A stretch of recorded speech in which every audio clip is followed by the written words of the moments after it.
নমস্কার, আমি doctor Biswajit Nanda, euro kidney care Bhubaneswar Odisha থেকে আপনাকে স্বাগত করছি। আমি বেঙ্গলি কিছু কিছু বলতে পারবো, পুরা ঠিক মতন বলতে পারবো না। যদি কিছু ত্রুটি হয় আমাকে ক্ষমা করবে। আমি চেষ্টা করছি, আমার কাছে কিছু পেশেন্ট আসে বেঙ্গলি। আমি চাইছে কি বেঙ্গলি মানুষকেও আমাদের হেলথ ইনফরমেশন ঠিক মতন রিচ করু, তার জন্য আমি বেঙ্গলি বলতে চেষ্টা করছি।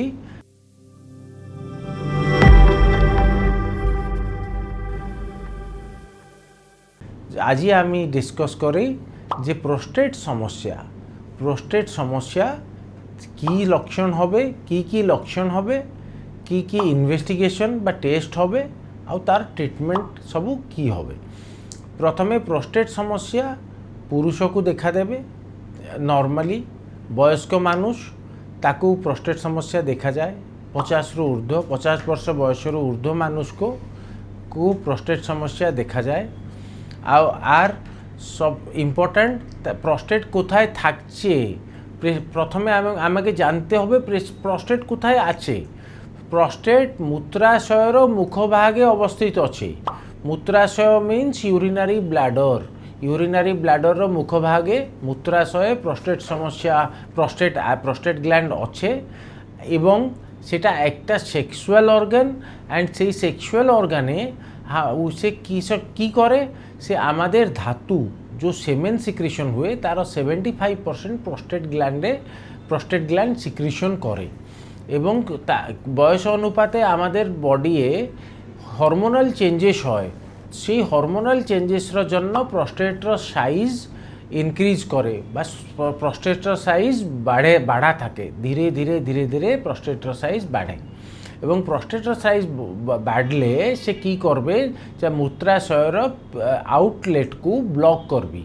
আর ব্লক কলে তারপরে পিসাবজনিত সমস্যা সবু দেখা যাবে।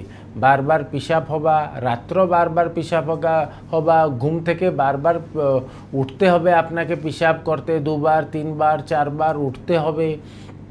তারপরে আপনাকে কি করতে হবে, পিসাব করিয়ে গেলে পিসাব বেরিবে না, পিসাব ঠিক মতন বেরিবে না, আপনাকে 2 সেকেন্ড 3 সেকেন্ড 4 সেকেন্ড ওয়েট করতে হবে পিসাব বেরিতে। তারপরে পিসাবর ধারটা, পিসাবর ফ্লোটা একদম বন্ধ হয়ে যাবে, তারপরে রিস্টার্ট হবে এবং তারপরে পিসাব করলার পরে বুন্দ করে পিসাব পড়বি এবং তারপরে পিসাবর ধারটা ধীরে ধীরে একটু করে স্লো হয়ে যাবে। আপনি দেখবি কি 2 বর্ষ 3 বর্ষ আগে পিসাবর ধারটা ভালো ছিল, কিন্তু 2 বর্ষ 4 বর্ষ পরে পিসাবর ধারটা একটু স্লো হয়ে গেছে। যদি আপনি অবজার্ভ করি, আপনি চিন্তা করি কি 2 বর্ষ 3 বর্ষ 4 বর্ষ তলে কীরকম পিসাবর ধার ছিল, তারপরে আজকে তাকে কম্পেয়ার করলে তারপরে আপনি জানতে পারি কি এক্স্যাক্টলি কী চেঞ্জটা হচ্ছে। এবং এসবু প্রবলেম হলে আপনি কি করে, আপনি চিন্তা করে কি এটা তো বয়সজনিত সমস্যা, আমি কি ডক্টর দেখাবি, তারপরে আপনি চলে যায়, আপনি এরকম থাকে। এবং তারপরে কি অসুবিধা হয়, একদম সে তার end point of prostate enlargement. যদি প্রোস্টেট বাড়া থাকে তার একটা এন্ড পয়েন্ট আসে, যে কী হবে, একদম সে পিসাব বন্ধ হয়ে যাবে। তারপরে আপনার ব্লাডারে পেন হবে, তলি পেটে যন্ত্রণা হবে, আপনাকে দৌড়ি যেতে হবে হসপিটাল। তারপরে ক্যাথেটার পকাতে হবে বা ইউরিনারি পাইপ পকাতে হবে। That is the end point of prostate enlargement. কি তাহলে প্রোস্টেট এনলার্জমেন্ট আপনাকে যদি এইসবু সমস্যা আছে, এইসবু লক্ষণ আছে, তাহলে কি করবে, আপনি ডক্টরের কাছে যাবে। ডক্টর আপনাকে, ইউরোলজিস্ট কি করবে, আপনাকে 3টিয়া টেস্ট করবে। সিরাম পিএসএ একটা ব্লাড টেস্ট, সেটা প্রোস্টেট ক্যান্সার জন্য করা যায়। একটা আল্ট্রাসাউন্ড, সেখানে আমি কিডনি সাইজ দেখি, প্রোস্টেট সাইজ দেখি, কত পিসাব থাকছি পিসাব করবার আগে আর কত পিসাব থাকছি পিসাব করবার পরে, সেটা দেখতে হবে। আর একটা টেস্ট হচ্ছে ইউরোফ্লোমেট্রি। সে টেস্টে কি হবে, আপনাকে পিসাব করতে হবে একটা মেশিনর উপরে, একটা ফনেলের উপরে আপনাকে পিসাব করতে হবে। সেটা পিসাবর বেগ কত আছে সে টেস্টটা আপনাকে রিপোর্ট দেখাবে কি কত পিসাবর ফ্লো রেট আছে। তারপরে যদি প্রস্টেট এনলার্জমেন্ট আছে আল্ট্রাসাউন্ডে, সিরম পিএসএ নর্মাল আছে, ফ্লো কম আছে, তাহলে আপনাকে ডক্টর কী করবে, আপনাকে একটু মেডিসিন দেবে। সে মেডিসিন আপনাকে লম্বা টাইম খেতে হবে, 1 সাল 2 সাল 6 মাস 8 মাস 5 বরস পি খেতে হবে। সে মেডিসিনটা একটা লাইফস্টাইল, একটা বয়সজনিত মেডিসিন, আপনি চিন্তা করুন সেটা আমার বয়সজনিত মেডিসিন, তাকে আমাকে লম্বা টাইম খেতে হবে। এবং সময়ে সময়ে আপনাকে সর্জরি মধ্যে রিকোয়ারমেন্ট আছে যদি মেডিসিনের রেসপন্স আসে না, যদি আপনার কিডনির একটু প্রবলেম আছে, আপনার প্রস্টেট এনলার্জমেন্ট জন্য ব্লাডারে পিসাব থাকে, কিডনিগুলো এনলার্জ করে দেব, তাহলে সর্জরি রিকোয়ারমেন্ট হয়। এবং যদি ব্লাডারে স্টোন থাকে তাহলে সর্জরি রিকোয়ারমেন্ট হয়। যদি ব্লাডারে ডাইভর্টিকুলম লাইক আউট পাউচিং, ব্লাডারର ওয়ালରେ একটু বেলুন রকম বাহারକୁ বেরি যায়, তাহলে তাকু মধ্য সর্জরি রিকোয়ারমেন্ট হয়।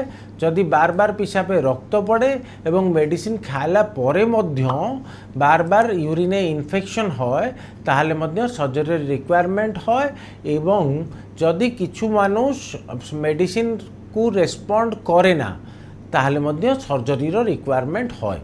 এবং সর্জরি কী রকম সর্জরি হয়, এন্ডোস্কোপিক সর্জরি হয়, তাকে ওপেন সর্জরি নর্মালি করাতে হয় না।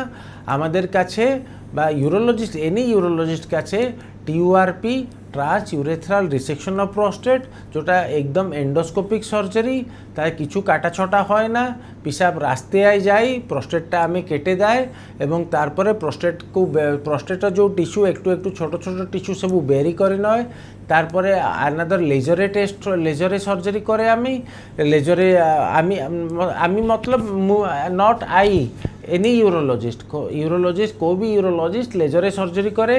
आहरी आधुनिक सबू ट्रिटमेंट मोडालिटीज अच्छे, जेरकम कि यूरोलिफ्ट, जो आम प्रोस्टेटे क्लिप दिए, तार मध्य इंडिकेशन किछु अच्छी, रेज्यूम जेरकम कि वाटर वेपर थेरापी अच्छे, तार मध्य इंडिकेशन अच्छे, आलादा आलादा इंडिकेशन। এবং তারপরে আইটিন, তার মধ্যে দ্যাট ইজ মেকানিক্যাল ডিভাইস আমি একটা লগাই প্রোস্টেটে, তার মধ্যে ইন্ডিকেশন আলাদা আলাদা আছে। সেরকম দেয়ার আর মেনি ট্রিটমেন্টস, বহুত রকমর চিকিৎসা আভেলেবল আছে। যদি কাহার প্রোস্টেট এনলার্জমেন্ট মেডিসিনକୁ রেসপন্ড করে না, এবং তার জন্য বহুত প্রকারের চিকিৎসা আভেলেবল আছে আমাদের কাছে বা এনি ইউরোলজিস্ট কাছে। তেণু আপনার যদি পিসাবজনিত সমস্যা হয়, তাহলে আপনি কোনো ইউরোলজিস্টকে দেখায় আপনি চিকিৎসা করে নিন।